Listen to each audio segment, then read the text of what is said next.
All right, I think it's working. Is it working? Welcome to Chinese Medicine Podcast. Yay! We're back. We're here for the new year. Just checking that this is working properly. Should be working. I can see everything pretty much working. Let's have a look.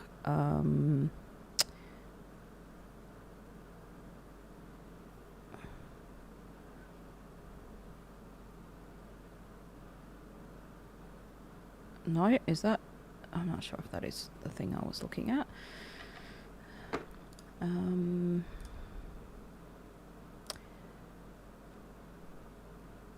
Right. Okay. Happy New Year, Chinese Medicine Podcast. That's what this is about, and we're going to do question and answers. Every time I start this, I have to do all this stuff again to check it. So, just wait for people to come into the stream, and I am just going to check on here, so we can see what's going on. Let's see, lives. Cool. All right. So is that the one that's live now, or that was 5 minutes ago?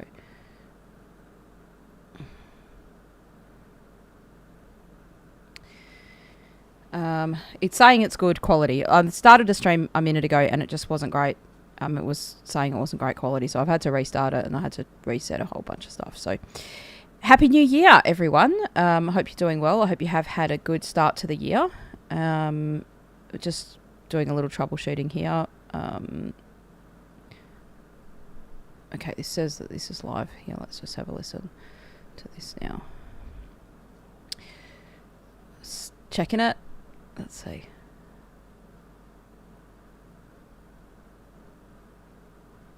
No, that is a different one. It's not the stream we're doing now.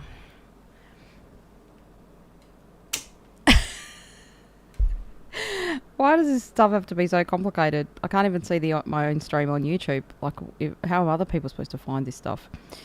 Do people even get notified when I do a live stream? Let's see what happens. Okay. So, not my history. I just want to find my channel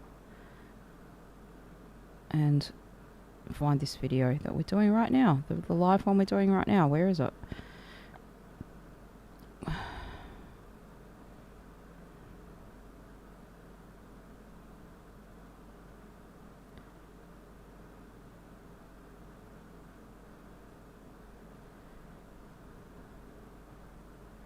Might be this one here. Hang on.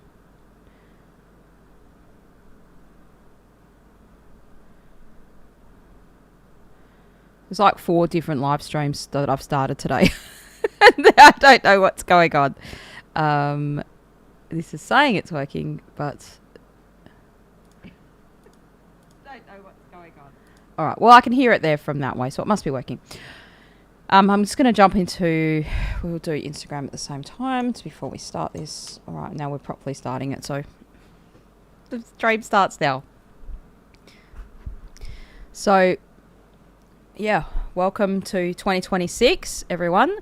Just jumping into Instagram as well as YouTube here. I've made a plan this year that I'm going to be committing to doing live stream Q&As. So if you're on Instagram right now, you can jump over to YouTube and the stream will continue. The stream will be on there.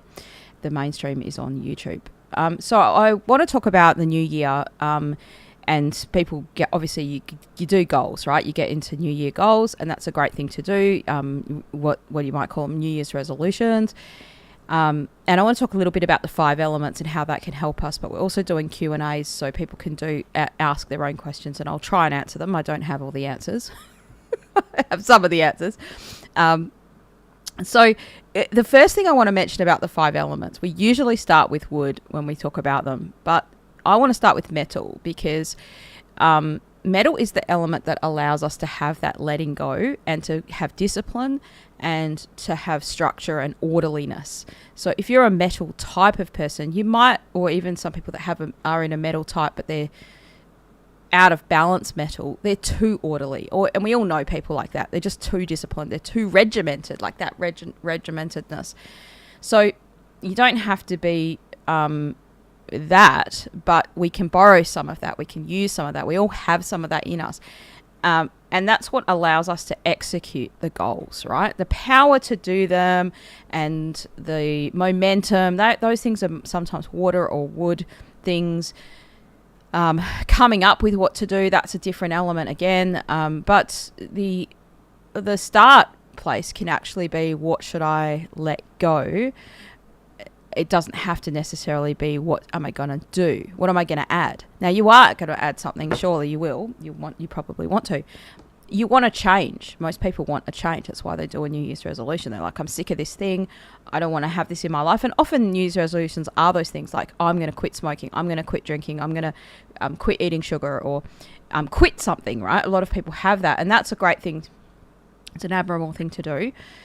And that's metal can help us with that letting go of something, having something in your life that you know you need to let go of. So if you're watching this even after the stream and you've got a little piece of paper there in front of you, just write down those things privately to yourself. What would serve me, what would help me to let go of that thing this year in 2026? Like, what do you think you should not be doing anymore? It might be just a simple habit. It might be something little that will make it actually sometimes make a big difference. And what that can do is it can make room for what's next. It can make room for what's more, space for those things. Sometimes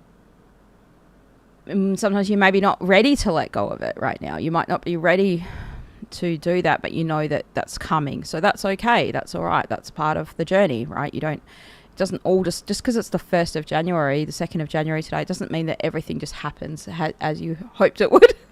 Like, oh, everything's going to be different. All my dreams are going to come true. My life's going to change. That doesn't always happen. It is good to have that new start and have something where, this is it. But for many people, it doesn't mean just because you didn't start yesterday, you aren't going to start tomorrow, right? That's part of it too. So letting go. What does the metal element? How does that metal element help us to do that? Like through our breathing.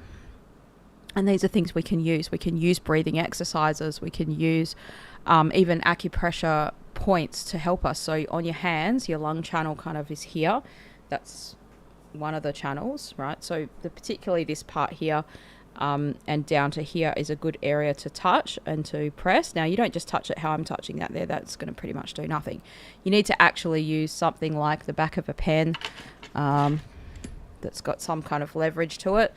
So right in this squishy part of your hand here, you're going to go into that part and I'm just trying to do this so the YouTube people can see this as well as the Instagram people. And you just push right in there. So if you're just jumping into the stream now, you can ask questions. I have got a bunch of questions I'm going to be answering from other things, but I thought I would just quickly start with this because it takes people ages to jump in these streams for YouTube to notify people. The Instagram one won't stay on for this long, I don't think, for that long, but I'm here. You can get on YouTube, and if you really want to be part of it, come on over to where the fun is.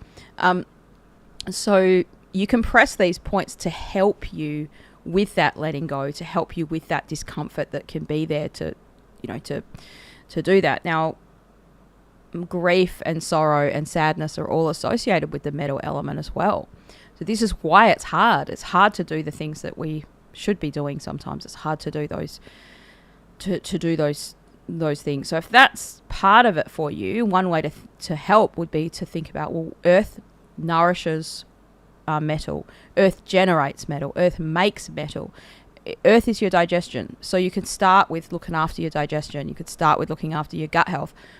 How do you do that? Simply warm, cooked and moist foods, not too much cold, dry and raw, especially if you're in the other side of the world. To me, you're in winter time. Most of the people watching this are in UK, US. If you're in Australia, it's the peak of summer. We've just passed the summer solstice. So you can have a bit more raw now. It's not going to kill you. It's not going to hurt you, damage your yang to have a bit of raw. But if you're already weak and you have weak spleen chi. If someone's told you you've got spleen chi deficiency, or you've got diarrhea all the time, or loose stools, then just stay away from the cold and dry and raw. It's not going to be helpful to you if you can manage that. If you can live your life and not have a hardship, don't eat those things. Now, it's not just that. You want to stay away from packet foods. You want to stay away from things that are really, really processed. And there's a whole bunch of other stuff that we kind of need to eat to help nourish our body. That's beyond the scope of your live stream to teach you that stuff. But there's several videos I've got on YouTube to kind of go into that in more detail. And I also have a course on that stuff if people want to really, really, really understand it for themselves deeply and know why do Chinese medicine practitioners tell you to stop having icy poles or stop having ice creams or things like that. You really want to know that reason. The first video that I'd suggest you do on my channel is called Why Eat Mostly Cooked Foods, and that'll kind of help with that. So earth can nourish metal, and metal is the element that helps us to start this process of letting go, making room. What's there? Decluttering, just choosing an area to declutter, to clean up, is a good thing. I always do that around the Christmas to New Year time. I just did that in my office. Just even something like a drawer, right? Like it seems like every year my office drawer just accumulates stuff. It just fills up. It's like it fills itself up, but I know it doesn't, because I don't like my desk to be messy when the patients come in. So I inevitably scoop things into that drawer, and I'm like, okay, now you need to go through that drawer. I mean, even yesterday I went through this like pencil pot that's behind here, and I just scribbled every pencil and threw away the pens, the textures and the pens that don't work. So it's about having utility of things. Like if you have furniture in your house and the chair doesn't work, it's no longer useful. It's still a chair, but it's become a liability. It's not something that's good. So it's about function, and things that are like sometimes too much of something can just make it dysfunctional, right? Like I love pens, but if I had so many pens that were clouding over everything, it's stupid. Like why are you doing that to yourself, Marie? So sometimes it's about that decluttering, and that can be really, really beneficial, really helpful to do that. And if it's really overwhelming to know where to start, just start somewhere. You have to start. You have to do something. You can't just do nothing. Just doing nothing is going to result in having nothing. So just start with something, and start with something small, and just pick one area and just work on that until until you're satisfied that it's done, until it's good. You might just go for a cupboard, a drawer. It could be a whole room. And interestingly enough, the aspect of our psyche that's related to appreciation of beauty and like aesthetically pleasing things is also metal. That metal, like people who are metal types, the archetype of metal tend to be people like architects and designers, and these are people that very much appreciate the empty space as well as the full space, right? An out of balance metal, well, cluttering and hoarding is out of balance metal. And so the opposite side of that is like, too minimalistic, where you've got no forks and spoons. Somewhere in the middle is you've got enough forks and spoons and knives to satisfy you, and you're not but it's not overcluttered. So we've got to find the balance. Chinese medicine loves that word balance, right? We can see that in the yin yang. So I hope people are doing well. If you've got a question, you can surely ask the question on YouTube. I know many people who jump into these streams are on the other side of the world, and they come into them at different times, and you might be watching this after. So that's why I do these, to get people live, but also to catch up on some questions. So New Year, that's what I wanted to mention, is to start with metal if you don't know where to start, okay, if you haven't made a plan. And the other side of metal that helps us is like in that empty space, in that clearness, in that clarity, we can then sometimes it's helping us to see a way to make a plan. Now, something that can also help you is actually AI. I've used it to help me make a really good plan for this year. So I know what I want to do, and I could have nutted that out by myself, but it would have taken me longer. Now, it actually took me almost 3 full days last year. And by full days, I don't mean like every second of the whole day, but I plugged into I started using Grok AI. I don't like ChatGPT anymore. It doesn't really do it as good. It seems to pop back with a bunch of other questions that you didn't ask it before it gives you the answer, whereas I find Grok just gives you the answers quicker, or the strategy. Anyway, so I said, these are all the things I want to achieve. This is certain parameters when things need to be done by, and that's like metal it's not my strength. But I was literally prompting Chat GPT or prompting Grok to act in a metal way. Now, I didn't say that because it wouldn't know. That would probably just confuse it too much. Act in a way that's the metal element. I mean, I wonder if we could ask it to do that. That would be interesting. But what I did is I said, these are certain things need to be done before other things. These are the tasks I have to do this year. Like every day you have to do certain things. Every month I have to do certain things. Every so a quarter I have to do certain things, right, for your business. And then there's also stuff that I want to do. There's goals that I want to achieve. Like I want to write a book. When would be the best time to write that book? And I want to release an album for my music. When would be the best time to do that? There's like a bunch of massive tasks that need to be done for this new album. But like that's my music separate to this business. That's the thing that I enjoy and do find fun. But there's a bunch of stuff I have to do for that business that's not fun, that just has to be done. And so I was like, okay, I'm going to use AI as a way to strategize this for me. And it's given me the plan, and I'm very happy with the plan. Now it didn't just pump it out, just so you know, it doesn't do that. You have to go back and check it. And then I'm like, oh, you're making mistakes. I'm trying to train it so that come this time next year, I can do this again, hopefully even quicker, right? So that's how we can kind of think of these aspects of the 5 elements as like things that you can draw upon, like tools that you have. And they might not be your strengths. Like if organisation and planning isn't your strengths, that's fine. You can hopefully, maybe potentially use AI to act in that way for you, but also find a person who is good at that and you be good at the other things. You shine in your other aspects of those elements, right?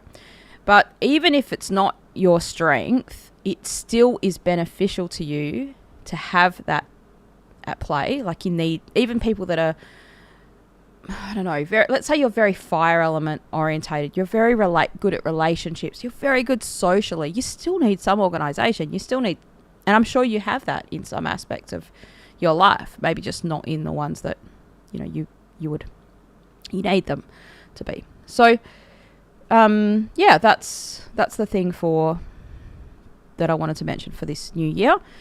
Yeah, let's have a look here. What are we doing?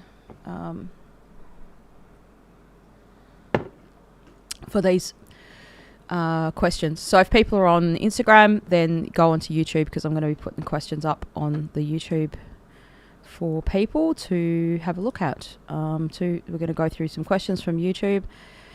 And then if there's live questions, I will answer those as well. Let's see, image, we'll do that.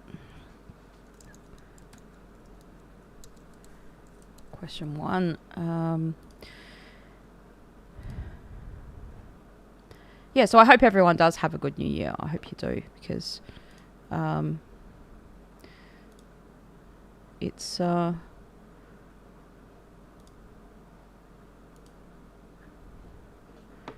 nice to have a good new year, isn't it?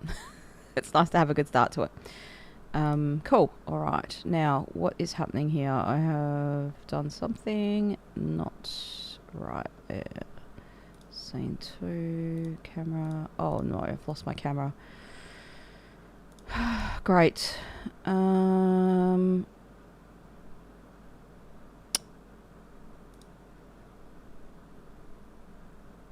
Let me just, I have to add this camera again.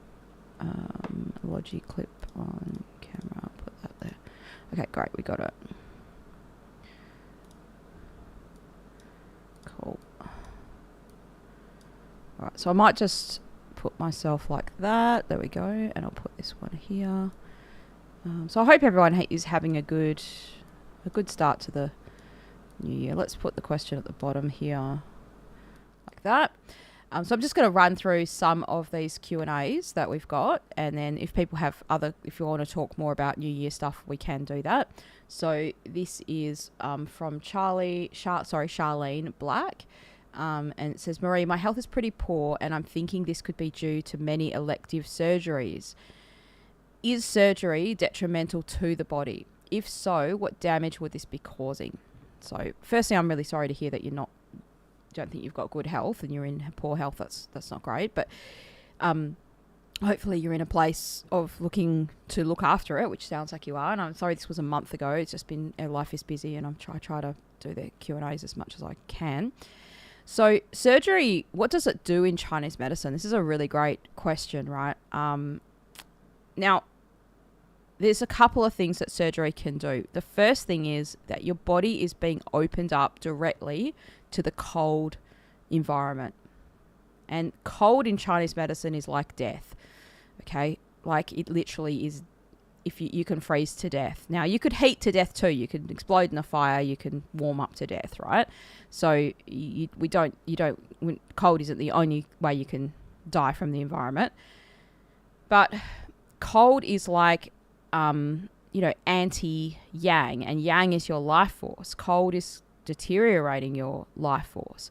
And we have the exterior and the outside part of our body, the skin and all that stuff intact, for a reason, to protect you from that environment. So when you're having a surgery, you're literally exposed directly to that environment, which can be damaging. And that's the issue there.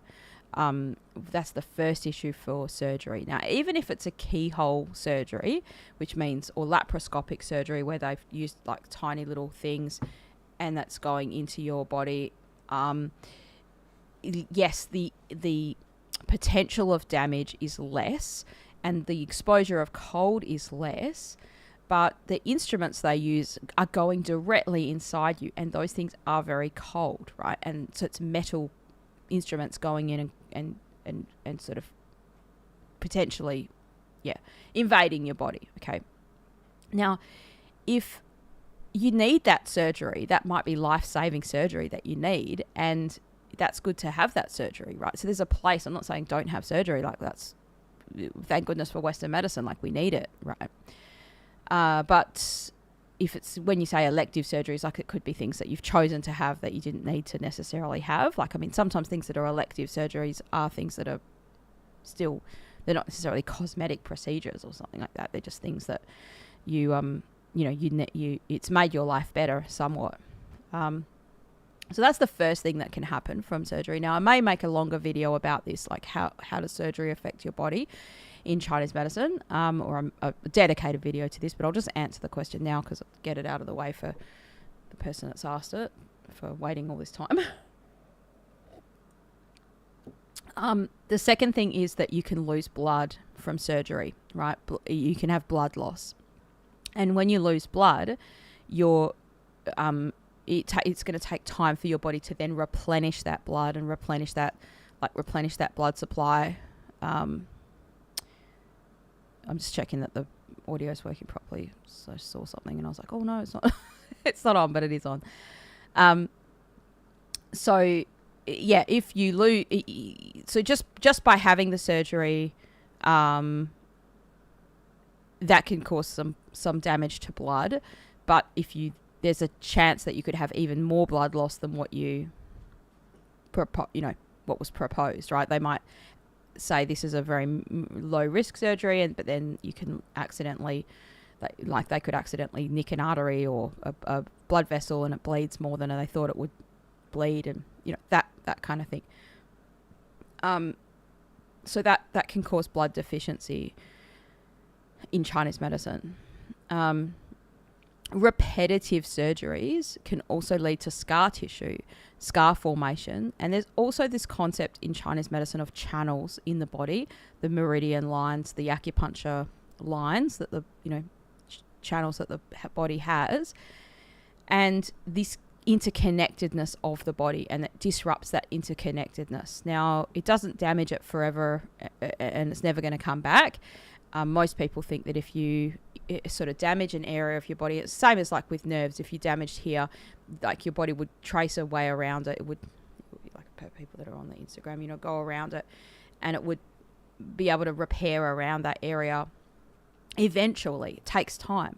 Now, we don't have any way of measuring a channel specifically because this is beyond the scope of this video. It's a very long-winded explanation to sort of what is a channel. Could be its own little video. There's many people that think the channels are many people as in the scholarly ideas in Chinese medicine that think channels are representative of also major blood vessel pathways, you know, the interconnectedness of a lot of things, not just the blood vessels. So either way, it can damage the tissues and that causes scar tissue. Now, if you've had surgery in the same area over and over and over, then there's more chance that more scar tissue can kind of build up in those areas. So that's a potential downside of surgery. So the first thing is the cold, your exposure to the cold. For people that are jumping into the live now, you're welcome to ask a question. So please put your own question in the comments. If you want to ask a question and have a bit of a chat, that's totally fine. And questions can be about anything. They don't have to be about this topic. So cold can damage the blood vessels, like invade the blood directly. Like the blood is protected by the skin, by the fat, by the tissues on the outside. So the cold can get into a deeper layer of your body. And it's not just the cold from the instruments in the surgery and stuff, but like the actual surgical, if you've ever gone into a hospital, it's freezing in there. The air cons are freezing. It's really cold. Sometimes they don't cover you over with a blanket afterwards properly. You're lying there unconscious. So those are things that you can try and resolve yourself as best as you can. Like have someone there to make sure you're covered over, you know, as you're recovering, and be aware of like just, you know, even not getting cold on you straight after you've had surgery. Something like that is important. So they're the main things, right? The loss of blood, the cold itself, and then the other things that can happen is more. There's actually one more thing. Aside from the specifics of whatever the surgery is on and the reason why you had it, you know, that kind of thing. So the other one is the anesthetic, right? So anesthetic is actually disrupting the heart and kidney communication in Chinese medicine. So what does that mean? Your heart, your mind, your shen, your fire element, and your water element. That connection between those two. In Chinese medicine, that's how we explain that you don't wet your pants, right? You know that you're going to go to the toilet. You learn that response. Now, that's not something that you just are born with, knowing. I mean, you do know you're going to go, I think, but like that takes time for it to develop, where you don't wet the bed, where you go, I need to go to the toilet. I've even treated kids before that have had issues with fecal incontinence, right? Not being able to be aware of that you've got that functionality happening, of the awareness. Okay, so that's the heart and kidney communication. That's your shen in Chinese medicine, is responsible for all of your consciousness. Now you're turning that consciousness, dialing it right down to the point where you don't feel any pain. That's anesthetic. People who are under an anesthetic, they don't need pain medicine, because you you're not detecting. Pain is an awareness aspect, and that helps us understand what the shen does and what the shen is, because it's about awareness. So it's disrupting your ability to have that awareness. Now in Chinese medicine, your shen is also a very emotional component. It's responsible for a lot of the emotional stuff. So there can be things where, and this is, it's not far-fetched as in this is woo-woo, but it's not the most common thing that's going to happen for people. But there can be aspects where you've had surgeries and then, or had an anesthetic, the anesthetic aspect of the surgery, and then had more emotional issues happen, right? Or have had emotional stuff come to the surface that wasn't there before that now you need to deal with, or find that you have more anxiety or sleep issues. Another thing that can happen from surgery in the anesthetic aspect is people don't have control over their bladder or their bowel. So technically they don't discharge you from the hospital until you can pass gas or pass a bowel movement. And for some people, they are not able to do that straight away. And that's a residual aspect of the anesthetic process. And that is something that acupuncture can kind of encompass, the idea of how we kind of look at that. I never thought I'd say this, but I'm getting too cold in this room, which is a good thing because it's pretty hot in Perth today. So that's what we're talking about. Now, if people have a question on the YouTube, now's a good time to ask it. I'm just going to I'm going to light up one of my New Year incenses here. This is a Bhutanese incense, and it's called Nardo Happiness Incense. And Bhutan is supposed to be one of the happiest countries in the world. Not that that's true, but the government tells them they're the happiest people. But this is a good thing to do in the new year, is to have, like I said at the start of this stream, like new clearing, decluttering, clearing stuff. But I like to have little scents that kind of, new scents, new year, new scent. So I'm just putting that incense into my little power pot, my pot plant. There we go. I'm going to put it somewhere where it's not going to be too smoky, in the back there. Yeah. So, Happy New Year. All right. Now, I've got a couple other questions here. If people have a question, you are most welcome to ask it. That's totally fine. We are going to carry on.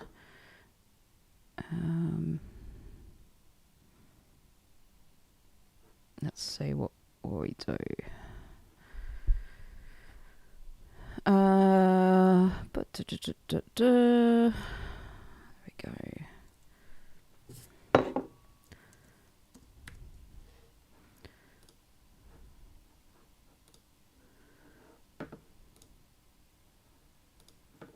Let's see, what are these? These are very random ones. Okay, this follows on from what we were talking about just now, almost. Not exactly, but almost. So someone asks about their sense of taste. So it says, "Hi Marie, your videos are very helpful. I've lost my taste 3 years ago. Can you explain to us what is the reason, and can I have it back, please?" So I've seen this with a few times. I've seen this in the clinic where people have an unexplained and unexpected loss of taste. Now, what could this be? What I was just saying about the Shen, that heart and kidney communication, is actually one of the ways that we have. It's not so much the heart and kidney communication as such, but it's the Shen that gives us the ability to have our five senses, right? To have taste, touch, sight. Like, part of that is perception. The perception of those things is in your Shen, right? And that's where we get the idea that your Shen is your brain. So acupressure could be used, but you're going to have a better chance at anything happening if you go and see an acupuncturist. I have treated a few patients with this stuff using Chinese herbal medicine, and it depends on the cause of how that sense of taste was lost as to how we would go about. So I'm not making a claim that we can treat it, because especially in Australia we have a lot of rules and regulations about what we can say, whether we can claim that we can treat something. But I want to talk about how we go about thinking about why you would lose your sense of taste. And then that's how a practitioner like myself would then go about seeing if there's something we can do about it in the clinic. So from a herbs perspective, it makes more sense to treat it with from a herbs perspective if it's come from a cold or a flu or a virus. Like, it doesn't matter if it was a bacteria or a virus or, they just had a cold. That what if they've had cold or flu symptoms? There's a progression of illness that can then damage the ability to taste. Okay, I don't have the time. As in, not that I don't. It's not that I don't have the time, but it would take a long time to explain that. But there is a mechanism to understand how Chinese medicine could see that it could go there. And if that's happened, that's kind of the first way that we would go about it. And how would we know that the person is needing that what sort of treatment they would need is really by their pulse, especially if someone like me is doing like the Shanghan Lun, the classical Chinese medicine that I do. We would go by your pulse, and that would tell us what stage of illness your body is now in. And then we will basically try to just resolve that stage of the illness. And then the symptoms that you have often will then be treated through that mechanism of just resolving that stage of illness. That's a very simple way of putting it. So that's one thing. For people who are just joining the YouTube now, you're welcome to put a question in there. That's fine. Just feel free to do that. Hopefully that's all working for you. So I'm just catching up on questions from 2025 before we get into the new year.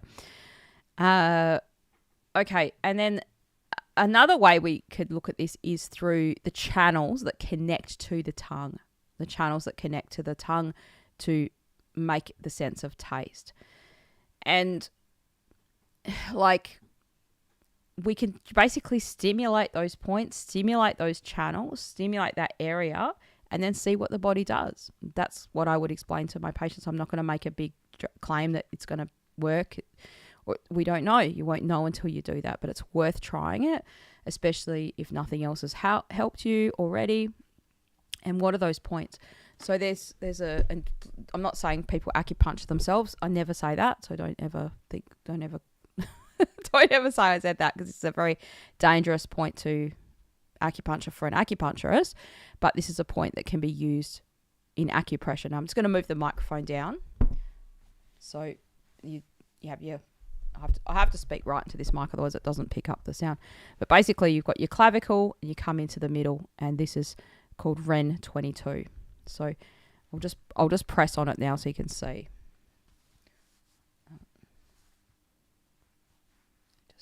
Just here. So kind of right in the middle. Now, if I press on this and I'm talking, it's not going to work. So you're either doing one or the other. So you're pressing into that little groove that's made there. So that's called Ren 22 or conception vessel 22, or some people call it CV 22. It's all the same thing. Tian2 is its Chinese name. Another way you could try with acupressure is to use on the heart channel. So heart 7, heart 6, heart 5, kind of here on the side of your wrist. So just here. And they would be the points that I would start, and then use other points alongside with that. It's possible that you could, if you use acupressure to press and nothing happens, well, you've just wasted your time. Like, you haven't cost yourself any money, you haven't done any damage to your body or anything like that. So you could try, but I don't know whether that's enough. I've never treated a person by telling them just to press the points for that kind of a thing, is what I'm saying. So this is the sort of thing where sometimes a combination of points is needed to actually elicit the response. But yeah, so sense of loss of taste, that's kind of how we think about it. The heart relates to the tongue. The tongue is said to be like the sprout of the heart in TCM. And the ability to sense that taste is a Shen, or a fire element aspect. And that's kind of, what we would do. Cool. All right. I think most of the people in the world at the moment who watch this show are asleep, or probably asleep. Because I was like, I'm going to do a stream at 2 p.m. in the afternoon. And that's probably 2 a.m. for people on the other side of the world, most of them. So who knows? I just sometimes have these ideas. So I'll do something now, and it's not the right time for YouTube. But we'll give it a try. That's what I thought. Friday afternoon. My last patient changed their appointment, so I had a little gap. Let's see. What else are we doing here? We might have one more question and then we'll probably finish this stream.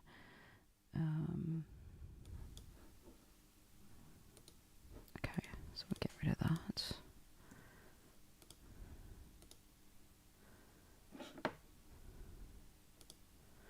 So I hope people are doing well. Getting ready for 2026. Enjoying your life. 1, 2, 3. What's this one? These are. Oh. This is a mad question. Here we go. For people on Instagram, I'm on YouTube as well. So we are answering people's questions on YouTube. All right. This is something that someone asked a while back, and I probably need to make a full video about this one. They said, this was on a video about damp heat. Based on her description, I think they mean me, I don't have damp heat. Once a day, formed and unstinky. So I think they mean about their bowels. What other conditions are there? Well, look, there's lots of other conditions in Chinese medicine. There are, and that's what you go to a Chinese medicine practitioner for. And that's probably why, like, I haven't replied to this, because it's a long-winded answer. And also, like, I can't give you a diagnosis over YouTube. People know that. I'm sure they do know that by now. And I don't want people to put too much personal information into a question or something like that either. So I'm not. It's hard. I can't say what condition you have, because that's actually what you go to Chinese medicine school for. So the reason why I want to answer this is to explain that. Like, that's what you're paying for when you go to a practitioner. Is you're paying for the diagnosis just as much as the treatment. The diagnosis is more important than the treatment, because the treatment follows the diagnosis. So in a way, if a practitioner's following a particular system of Chinese medicine properly, the treatment will confirm or deny the diagnosis, right? By that I mean, let's say they think you need XXX prescription, and you give XXX prescription and the patient gets better, well, they must have needed that. That's made them better. If they get worse, well, that was wrong, okay? Like the treatment was wrong, or the diagnosis was wrong. And if the treatment followed the diagnosis, well, that means the diagnosis is wrong. So that's part of a practice of Chinese medicine. Hello, Kevin from Sydney. Awesome. G'day. G'day, mate. I hope things are going good over there in Sydney. It's New Year. Yes, it's a new year, new shine. So yeah, what other conditions are there? So essentially you've got two types of conditions that you can get in Chinese medicine. One is there's actually 3 ways you can get sick. One is from the environment, the external environment. One is from the internal environment, so food and emotions. And then the third one is miscellaneous conditions, right? Miscellaneous causes. These are causes of illness, not patterns of disharmony. So you can, like TCM likes to say, it's either excess or deficient, which is like, in a way easy to understand, but it's also hard to understand that sometimes, because you often, when I see patients, there's mixed things going on there, both of those things. So if you're becoming deficient, it essentially means the function of your organs isn't working properly, and something's wearing out or wearing down a substance. So you could have blood, qi, yang, yin. Those substances could be perceived to be less, or the functionality of those substances is what they're really implying isn't working properly. So yeah, Kevin, if you have a question, you're welcome to ask the question. There's not many people on the stream today because I've chosen the wrong time to do it for most people who watch this are in the US or the UK, and it's like 3:40 p.m. in Perth time for me. And I was in the mood for a stream. So you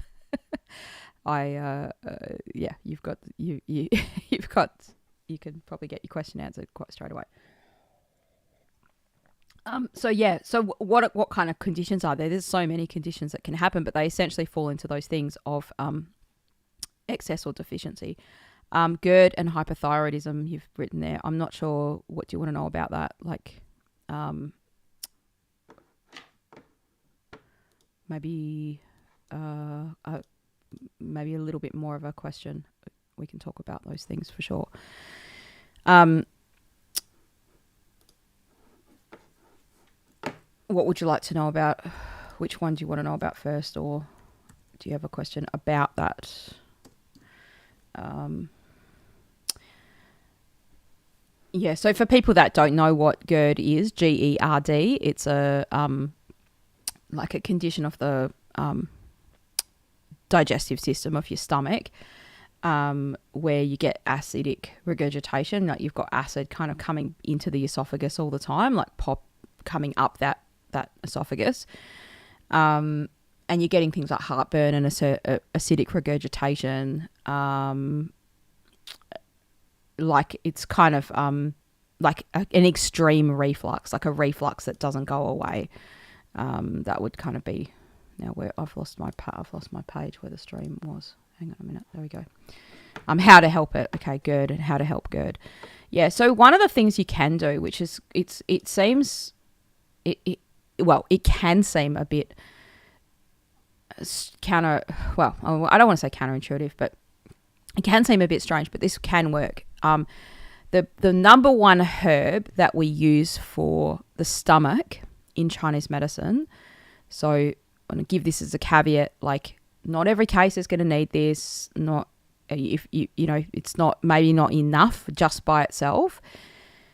And often formulas that use this herb will be combining with other herbs, and that's kind of needed as part of it. So definitely herbal medicine can help the symptoms of reflux. I've had many, many patients over the years with various kinds of stomach issues, digestive types of issues for sure. And a lot of the formulas, not all, so this may not be the thing that helps you, center around ginger, fresh ginger. It's not dried ginger. It has to be the fresh ginger. And it's the same fresh ginger that you buy from the supermarket that actually is the same Chinese medicine ginger. And so what you would do is if you were doing this as a self-treatment type of thing, is you just make a tea of the ginger with about 5 slices of ginger root, but it has to be fresh. It has to be the one you buy from the supermarket and you cut it up and it's juicy. It's the same ginger that's dried, but when it's dried, it does a different thing. So you cut the slices of the ginger up, about 5 slices, and you put them in a cup and you steep it in the hot water, and you can keep adding hot water to that ginger and you make it nice and strong. Now, you can make it even stronger by boiling, like bringing that ginger to the boil on the stove. And if you don't want to drink it hot, like a tea, you can actually have it cool, like you can let it cool down. So what ginger does is it actually helps that stomach bag to just relax, and the stomach's job is to go down. If any symptoms are happening with the stomach, it means it's not descending properly. It's not going down. The energy isn't going down. It's going up. Now, if the energy goes up, you'll get reflux, which is the main symptom that you get in GERD. But you'll also get like nausea, vomiting, feeling unwell. Now, there's another acupressure thing you can use, which could be really useful. A little combo of points type of thing. And the first one is going to be, I'm going to have to stand up to do this. Hang on a minute. I don't like using this microphone when I've got to show things because it's a bit hard. But anyway, I'm just going to stand on my tippy toes so you can see. So under your ribs, if you come up under your ribs, I'm just going to turn off this Instagram now. We don't need it anymore. Because I can get rid of that out of my thing. So under your ribs, you go underneath there, and you practice doing this now while you're watching this. Just make sure you might be at work, so maybe you don't want to do it, but you stand up straight and you go down like this, just in a line, and you do your 2 fingers like this going down. I'm just trying to stand on my tippy toes so you can see. And that's pushing that stomach energy kind of down, and that's massaging on the Ren channel, which is right in the center of your body. And you do that a few times until if you feel refluxy, like after eating, you could probably do that even before you eat to help prepare the stomach. All right, we've got another question here about amenorrhea. We'll come to that in a minute. Yep. So this one with the GERD is the main. I'm just gonna get me a chair back. Oh. There we go. I'm on my high chair, like as in I'm on. It's getting hot again. I'm on my standing desk. I've got my desk standing up. So that's that one, and then also the pericardium 6 point. So on your hand, on your wrist, like in between the two bones. On this side is Sanjiao channel, and on this side is pericardium 6. So I'll write those points in the chat there. So Ren 12 is the one in the center that we're mostly accessing, but it's got to be that sort of that massaging downwards. Okay, then pericardium 6 or PC6 they call it, and then on the other side of that is the Sanjiao 5. Okay, on the here. So it's hard for me to show it here without, because your hands are kind of, when I do that, the bones are sort of twisting a little bit. So just between the two bones and either side. So Sanjiao and the pericardium can also help with that. They're opposite, but the pericardium 6 is probably the main one that people will use for nausea, for descending that rebellious stomach energy. There's other points on the chest that practitioners might teach you how to do, but those ones I would start with, and the ginger tea. Okay. There's plenty of classical Chinese herbalists that do what I do in Sydney. So if you need a referral for someone, you can always just send an email and just send me your suburb, and I'll try and get you in touch with someone. I do remote consults for people as well, where if it's in Australia, it's easy to post herbs out over. Within Australia, it's just when it's overseas, it can be tricky to do that. All right. So yeah, that's that question about GERD. That's cool. All right. So we've got this other one. Hope Bob has asked a question about amenorrhea. I'm just going to add this question here.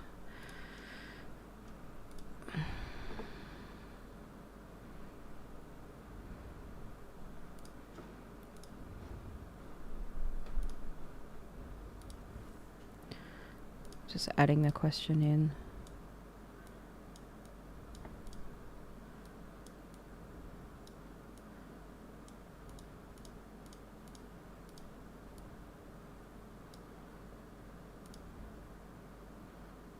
Okay, so he asks, can amenorrhea ever be a good thing in Chinese medicine? Yeah, look, that's an interesting question. I've never had that question before.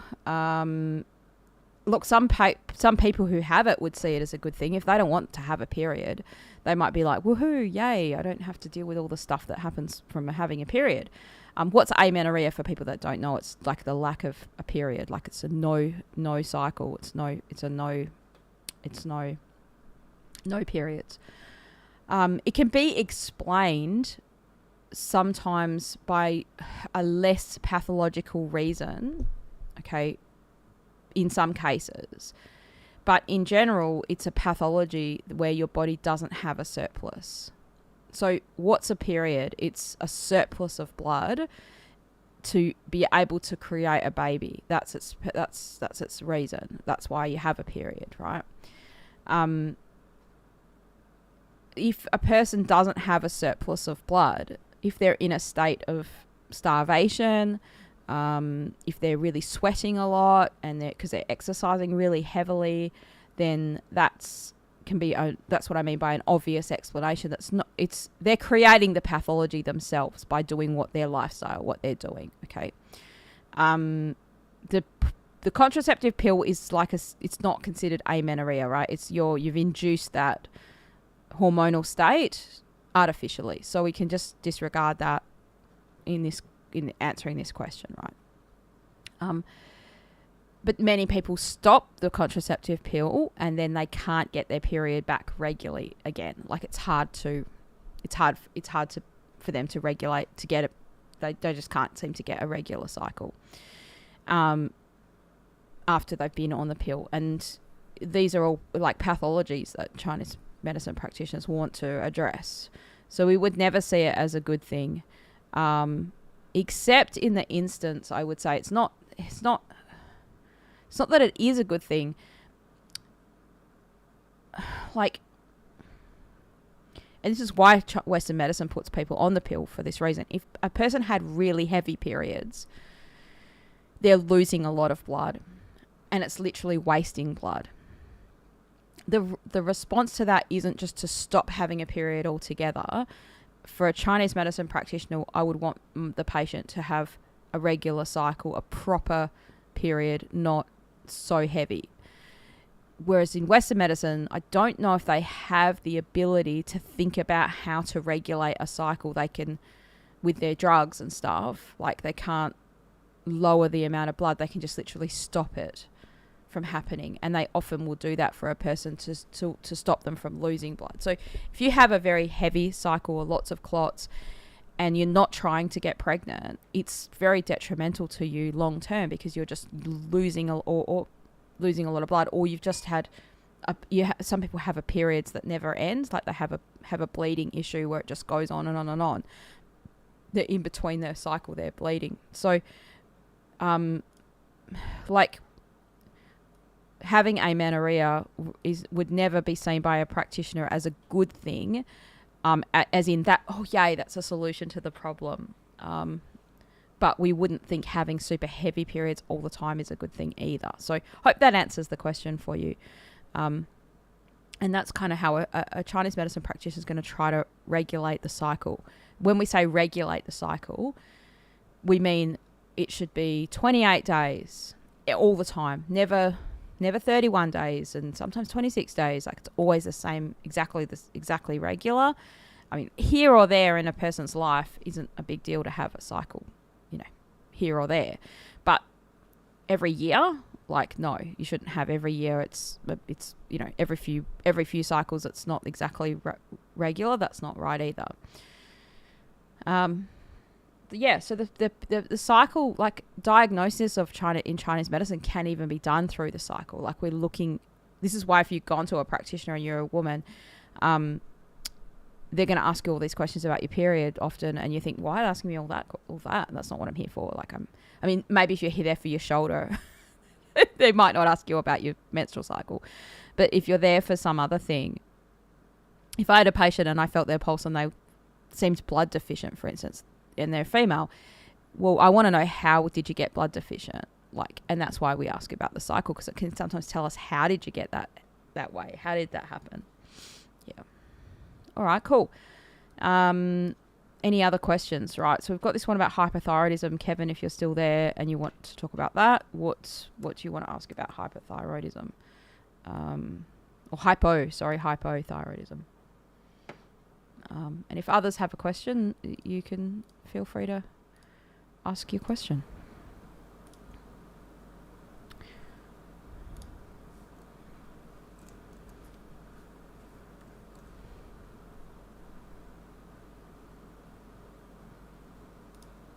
How to help it. I thought that's what you were going to say. It's such a big. It's not that I don't want to answer it. It's such a big topic. I do have a video on this channel which is a tutorial one. I'm not sure if you've seen that video. Oh man, why is this not happening here properly? And here we go. Make this bigger. Okay. I'll just put this on there so people that are coming in will know what we're talking about. Where do we start? So in that other video, I talk about the 5 elements as a way to think about this. You've got a lack of metabolic function is one of the things that is a bigger issue with hypothyroidism. So it means the thyroid is, for people who don't know, if the thyroid is underactive. And so how does a practitioner go about doing that process, right? Are you a student, Kevin, or are you just like an interested person? Maybe just let me know that as well. Like, are you studying Chinese medicine? So we think about the symptoms that a patient has, or the symptoms that that condition presents with, and how does Chinese medicine explain those things? That's why I would highly, if you are a student, you really want to kind of understand this, then go to that video, because it's much more of a tutorial where I'm standing. It's an old video, actually. It was a while ago that I did it. Person normal. just an interested person. That's good. Yeah. So the function of... So one of the biggest symptoms, not the only symptom, can be putting on weight and getting puffy and getting fluidy, right? And there can be lots of fluid metabolism issues in hypothyroidism, where a person gets really tired, and that's kind of like relates to the water element, kidney, or Shao Yin. They're all the same idea. It's just different ways of talking about the same idea. So Shao Yin is the two organs of the heart and the kidney. They're both Shao Yin organs, and it refers to like a level of illness as well. Hypothyroidism is something that would happen as a deficiency. Obviously, there is a deficiency of thyroid hormone, but it's not something that... It can happen from the outside environment, but then it would be a long time of taxation and like, you know, so it's not something that would directly kind of be caused by a cold or a flu or that environmental cause, right? Like, there's a lot of things that Chinese medicine thinks can be environmental causes, and then down the track, years and years later, it's just, you know, things in your body, sort of processes are breaking down or not repairing properly, right? And that can lead to that happening. So there's definitely aspects of water, the water element, water metabolism, like water not properly transformed. So often people can be really cold, like their abdomen can feel freezing cold. And they don't feel cold. They can, you know, they as in they're not necessarily freezing, but there's a lack of yang there. So it's a yang deficiency at the very, very core for most people. Now, it's quite a complex thing to talk about this stuff, and I don't want to make it I want to make it useful for you. So that's why I'm asking you if you're a practitioner, or what are you hoping to get out of this answer? Like,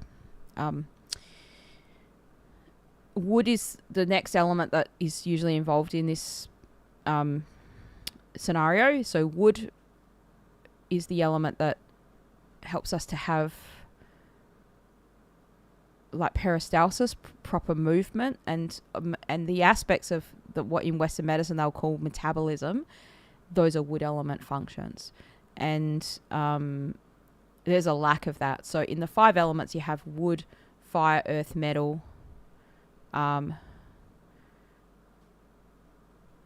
Yes, I'm just reading your thing there. Wood, fire, earth, metal, water. So wood generates fire. Wood generates fire, but water generates wood. So there is usually at the core of it is a lack of water element.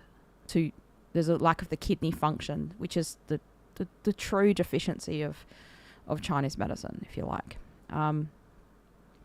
This is something that a practitioner is probably going to need to get involved in treating. There's no one herb that's like, you know, and even for GERD, like you can't just drink ginger tea and it goes away. Like that's something you can try as a self-help thing. It's going to help support the stomach. And there's a lot of my patients even that I'm giving them herbs with a high dose of ginger, and I'll tell them to drink ginger tea as well.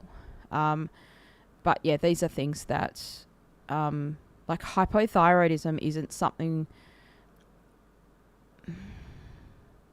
I don't think there's something you can sort of manage the symptoms with a self-help treatment. I don't think there's something like that.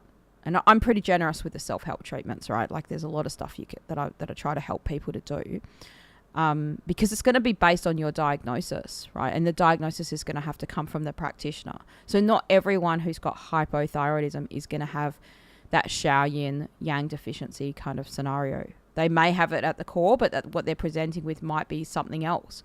And then once that's cleared, then you this is where you see people with both excess and deficiency happening at the same time. and also the herbs that are used to treat that Shaoyin deficiency, they're very dangerous herbs if they're not used properly. If they don't need them, and only a practitioner can prescribe them. So, it's not like one herb either that's used. It's like a combination. It's a formula of herbs. That's what I was trying to get at with the ginger. Like, it's not just the ginger by itself that's doing the job. For most people, there's a combination of stuff that kind of has to happen. So with the GERD, like, there's definitely an issue where if you can relax the stomach and the ginger can help the stuff to go down, the symptoms can relieve. But it would, if you don't drink that ginger tea all the time, it's probably just going to come back. Whereas a herbalist or an acupuncturist is trying to actually get to the cause of the problem. Like, they don't want you to be on the treatment forever. And sometimes it's not possible to do that, but that's still our intention. And it's not like you're trying to just say, well, you've got to take these herbs every time to treat the reflux, or every time,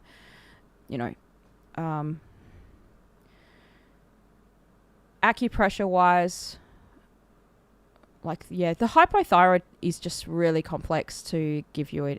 There's just no one weird trick. And that's kind of just highlights the complexity of Chinese medicine, right? So that's what you go to Chinese medicine school for. That's what you're paying for if you go and see a practitioner. You're paying for their 5 years of Chinese medicine school to actually understand it and give you a proper diagnosis and a strategized kind of a treatment there. Moxibustion is something that could be used, regular moxibustion, because that's like the acupuncture equivalent of yang tonic warming herbs. And that's something that you could learn from a practitioner to do it safely at home, or with less risk. There's always a risk with moxibustion that you're going to accidentally burn yourself or burn something down because you're using fire. And it is something that even patients, I take the time to show them how to do it. They often just don't do it because it smells, it's smoky, it's stinky. And these are things where a lot of this stuff is like every day. You've just got to do it every day. You've got to do it regularly.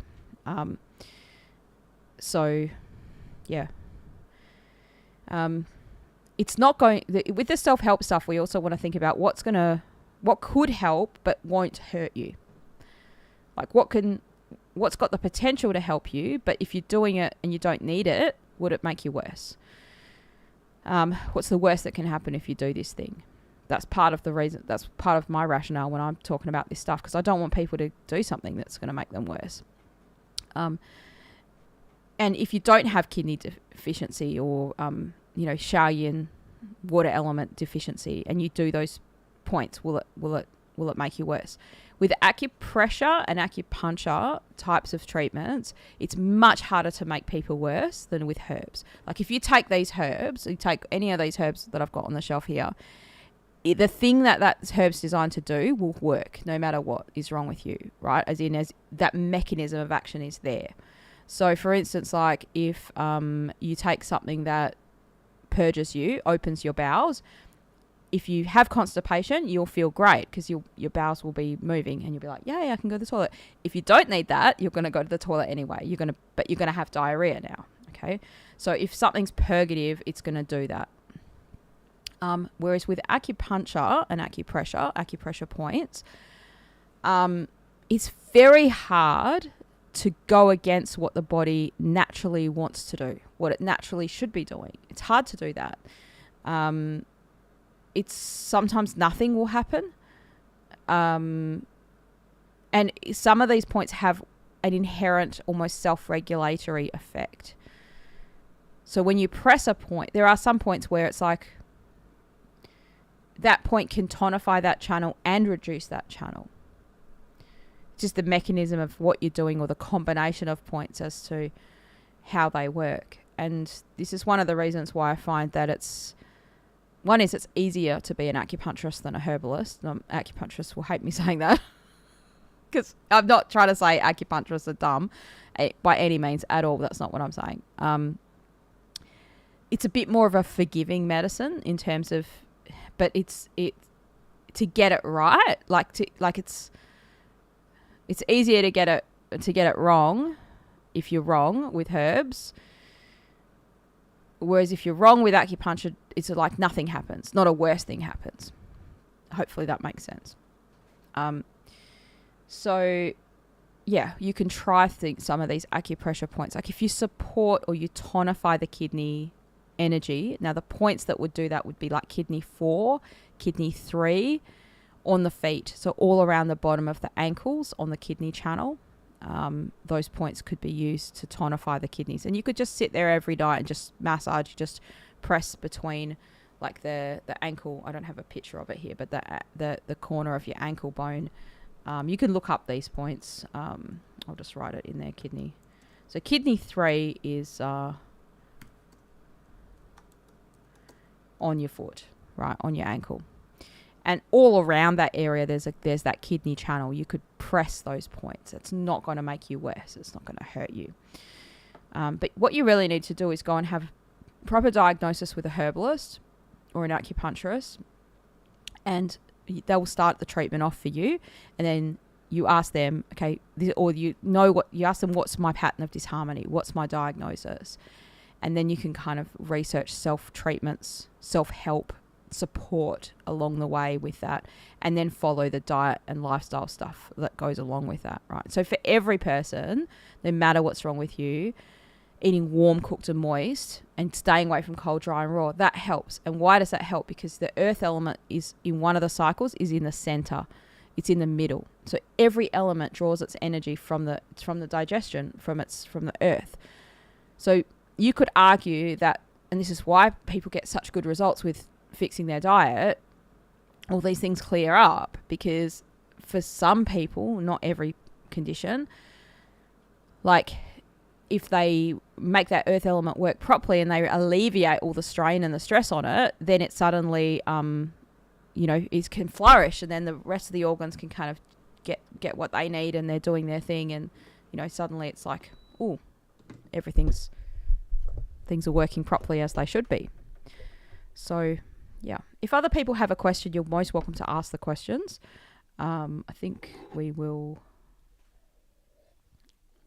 If there's any more questions, I'll take them. Otherwise, I'll probably end this stream soon. So that's kind of what we want to do, is you want to support the earth element, like no matter what's going on. Like we want the earth element to be strong, because that's the easiest and the most. Not easiest as in, I'm not saying changing your diet is easy, but that is the place where self-help has the most effect. And the other place of where self-help has the effect is in your breathing. So breathing exercises. Exercise ensures that there's a smooth flow of qi, and that helps your wood element.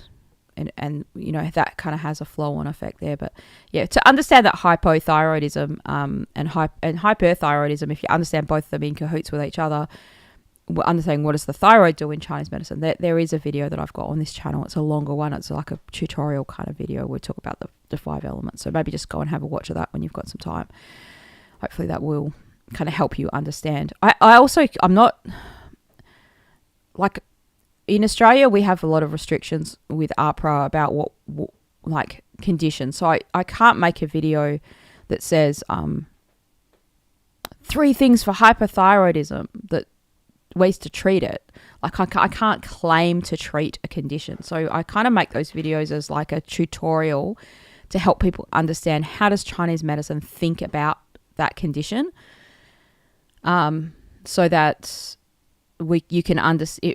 One is some of the people are students watching these things, but also it kind of helps you understand, well, is there a place for Chinese medicine to do that? Like people who have YouTube channels in America, they can say a lot more stuff without any recourse on them from the government or regulatory bodies and stuff like that.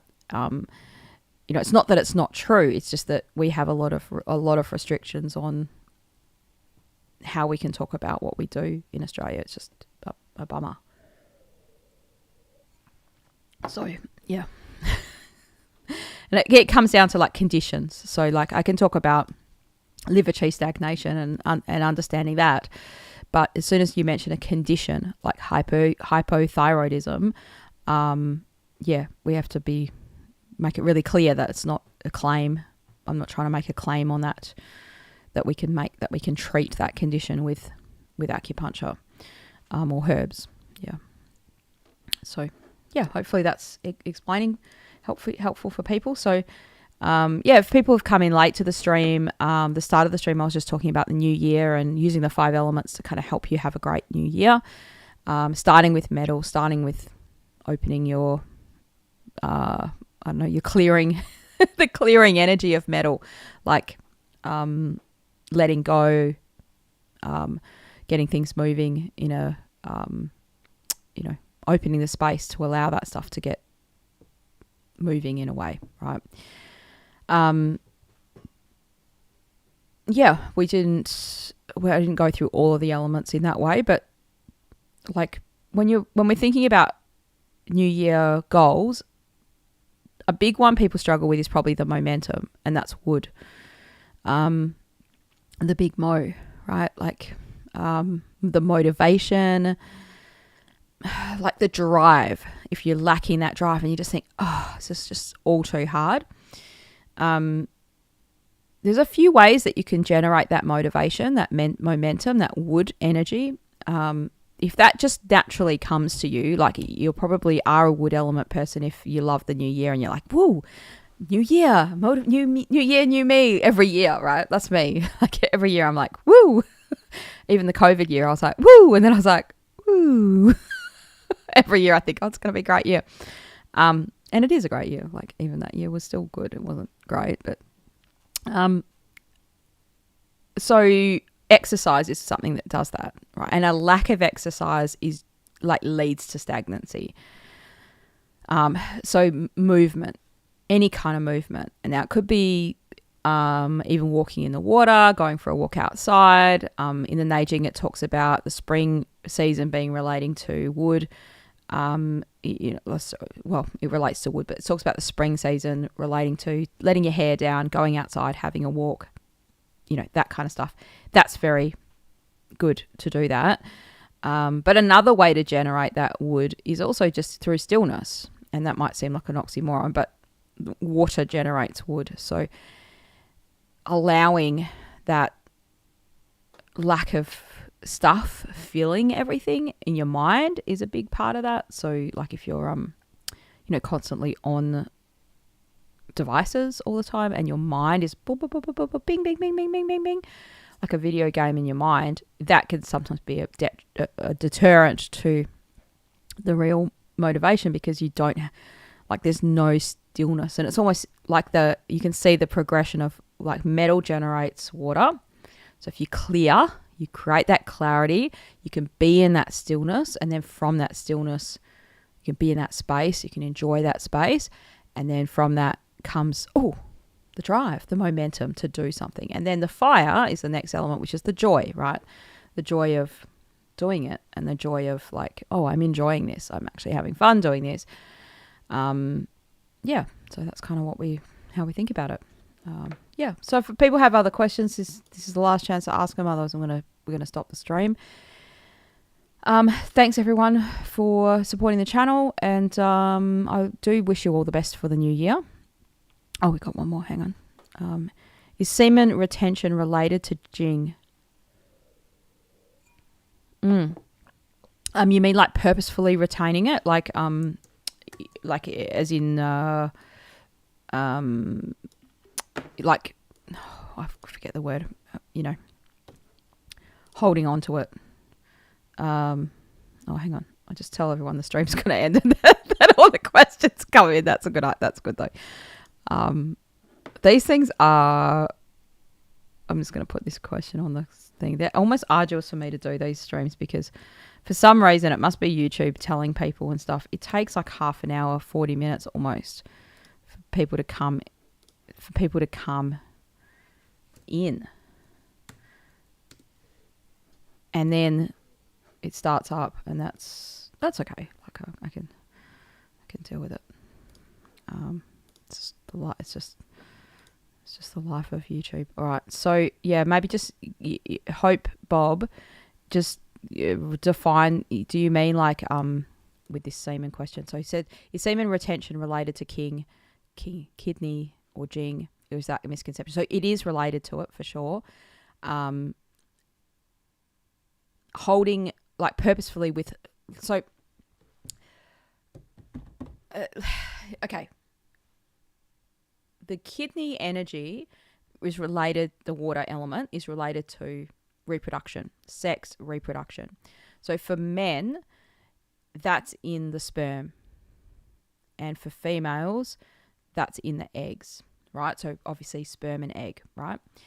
And for females, how they get depleted is through the menstrual cycle, all the myriad of ways that can go wrong, okay, heavy bleeding and blah, blah, blah, and all the rest of it.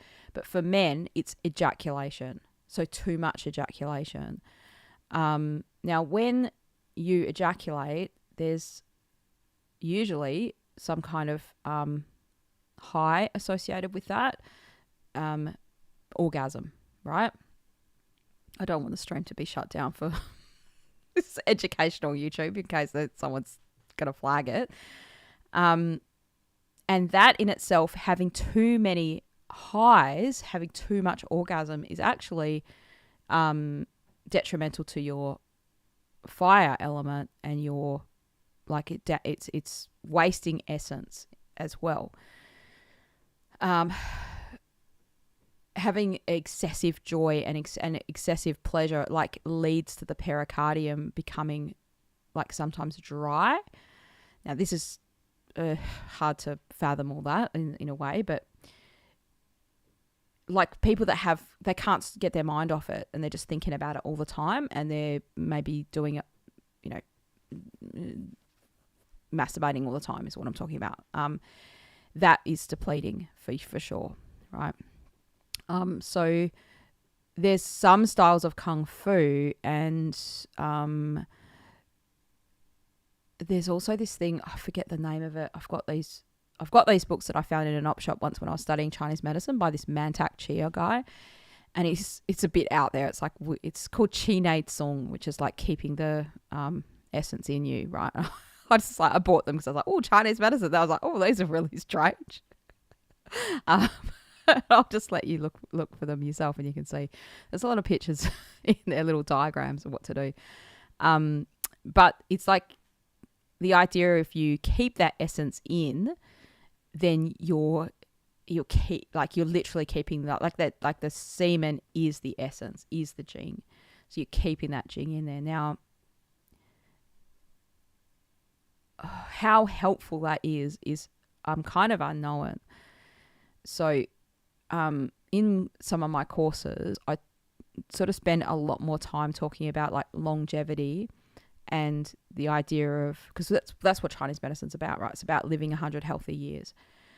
So if you were to say, right, I want to live a long time and I want to be healthy as best as I can, so I'm going to do that practice. I'm going to never like waste my semen and keep it all in, right?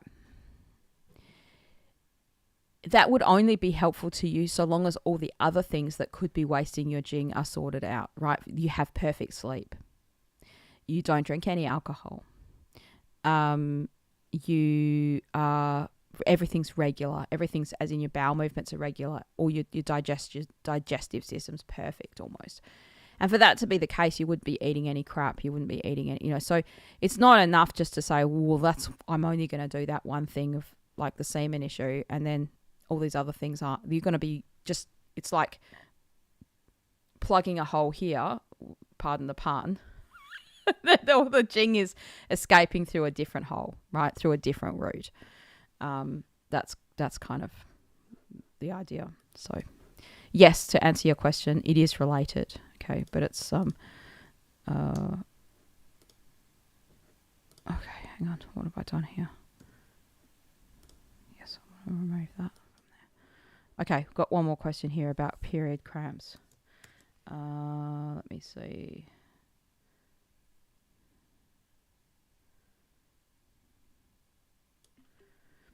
I'm going to put this question on the screen. Hang on a sec. Image.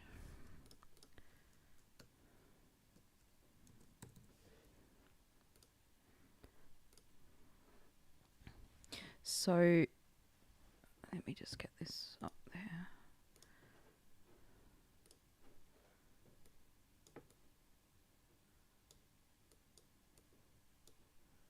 So someone's asking relief. I won't try to say the name because it's too many words in one thing.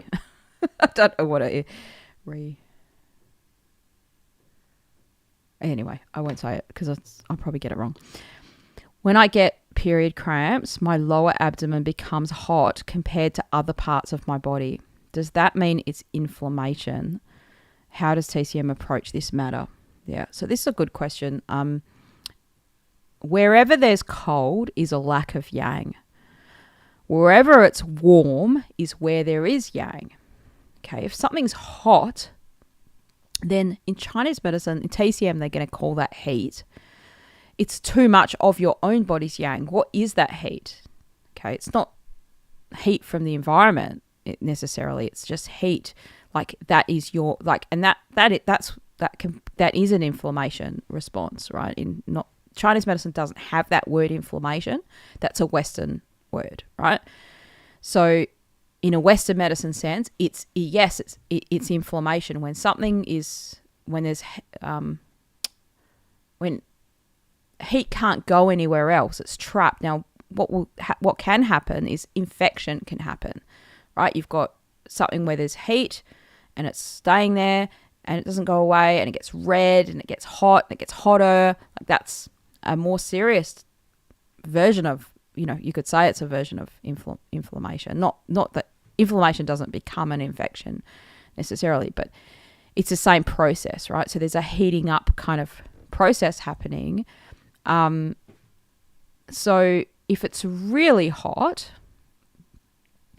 as in uncomfortably hot, that may not be good, right? But if it's just warmer, and you're not, you're saying when you get period cramps, so there's pain there associated with it, so that's not great. So your body may be trying to, help it in terms of warming it, because so more yang is kind of going there. Usually with menstrual stuff, heat is going to relax where there's pain. So it's not, unless it's really hot, then, there may be something where there's sometimes like there's a twisting happening, and there's an inflammation there. And then if that thing like let's say your fallopian tube's twisted, right? And blood flow can't get there properly, it'll become really, really hot, and then it will, if there's an infection, it will just get worse and worse and worse. The pain will get worse. It's escalating. For some people, they have something where there's an inflammation there, and then it relieves itself, like it relaxes and it relieves, and then it, so it's like this sort of coming and going. It's not really like a more serious thing. How does Chinese medicine approach this?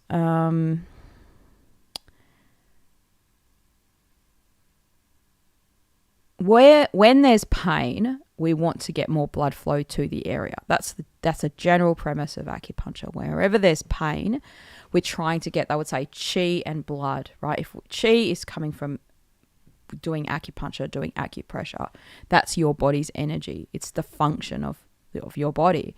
And with that comes blood, right? Blood flow. If you can improve blood flow, a whole bunch of stuff happens in the body. The exchange of all the toxins that are happening. If there is inflammation there, it's exchanging that the toxins are getting out of your body through the blood, right? That's, and through the lymphatic system, it needs blood circulation in order for the lymphatic system to work properly. So, we would usually get more blood flow to that area. So just because it's very, very hot doesn't mean that you can't use heat. Now, I'm not saying you personally, but a practitioner could even use moxa. Where there's heat, we often still will use moxa. That's why a practitioner is going to have to decide that question, because that's something like when I've taught students, it can be a really tricky way to make that decision, right? There's some cases where when there's an infection and there's heat, we wouldn't use heat, but there's many cases where when there's heat, we would still use heat. So hopefully that answers it a little bit for you. But yeah, exercise and movement promotes circulation, and that should help somewhat. But if there's stagnation, like there's a saying in Chinese medicine that says, where there's free flow, there's no pain. When there's pain, there's no free flow. So where there's free flow, there's no pain. But when there's pain, there's no free flow. So it means free flow of qi, energy, and free flow of blood. And if you've got sharp stabbing pain, it's blood stasis. It's stuck blood. It's even the idea of old blood or blood that isn't moving properly. And in your cycle, that's like things like clots, like clots in the period, or very dark blood. When there's a free flow, for some people their cycle is hard to get going, like it doesn't start properly, and there's pain at the beginning, but then once the bleeding starts properly, it's almost the pain kind of goes away. And that's that, once there's that free flow, the pain is almost gone or very minimal. So how does Chinese medicine treat pain? Is through movement. That's the simple answer, and it's also complex. There's different ways that we do that. So we might treat those channels that connect to that uterus area. We might use points that balance those channels, that like directly treat those channels, or points that are connected to those channels. Moxa is a thing that I use for menstrual stuff very frequently. If I was to see a patient that didn't want to use herbs, and they're in lots of pain, I would usually almost 99% of the time suggest that we use Moxa to treat the pain, to move the qi, because you want to warm and move with it. Yeah. All right, cool. Well, this has been a good stream. Hopefully people have learned something and you've had a good year, and a start to the year, sorry. It's only day 2. So I hope you're doing well. That follow-up is good. Yeah, thank you. Blood flow and qi must be activated, yeah. And it is really hard when you first get a period, and it's really painful, like the first day or two. The last thing you want to do is go for a walk. Like, you just don't want to do that. So I normally advise patients that I have that have this sort of thing going on, and I have a video actually on the menstrual cycle somewhere on this channel. Whatever the 5 to 3 days before your period comes, as best as you can puzzle that out. For some people, if they've got a really random cycle, it's hard to work that out. Do your regular exercise. Keep up that regular exercise. Don't neglect that. You don't have to go and do crazy CrossFit and all super crazy exercise. Just do what you would normally do. Or if you don't do anything at all, just do walking or do something that your body can capacitate those 3 days before, like 3 to 5 days, or the week. I mean, if you can, the whole week before the cycle's due, that's the best way to help. It's not going to stop it. If you've got something like endometriosis or adenomyosis or some kind of like condition going on there, even someone doesn't have a diagnosis of that, but they've just got extreme period pain, like exercise isn't going to fix it, but it will reduce it can reduce the pain, and it's got more of a chance than not doing it, because you're moving that qi, right? And the other thing that you can try is just massaging the spleen channel on your legs. So the spleen channel is the one that goes right up against the bone, on the tibia bone on the inside of your leg, and it's super painful before your period's due. It's like, or when your period's happening, it's a very sore channel to press. So you don't have to massage it very hard. Just use the thumb and just press in there a little bit along that area. So she says, I'm doing Qigong and Tai Chi exercises, in week 3 now. So that's great. I mean, that's really, really helpful. And there are some of those exercises that really, there's nothing in Western philosophy that is on par with that, because they're going to act, they're going to really act on those channels and get blood, like direct the qi where it needs to be, right? Into those areas. And it's also less strenuous on your body in the other times, right? It's Cool. All right. Well, have a good weekend, everyone. When it comes for you, I think it's about the weekend now for me. 4:30 on a Friday. Happy days. And so I am committing this year to do the streams. There'll be 2 weeks at the end of this month where I won't be doing live streams because I'll be away for doing herbs and stuff, herbs and stuff, herbal medicine training. But I will be doing a stream. I'll be trying to do a stream once a week, but I'll definitely be doing at least 2 videos a week this year. That's the plan. That's the goal. That's my New Year's goal. All right, I'm gonna grow this channel. So if you're watching this and you've got a question, you think, oh, I didn't get to answer, ask it now. Ask it in the comments, and we'll come back to circle back and answer it in the next stream. All right, thanks everyone.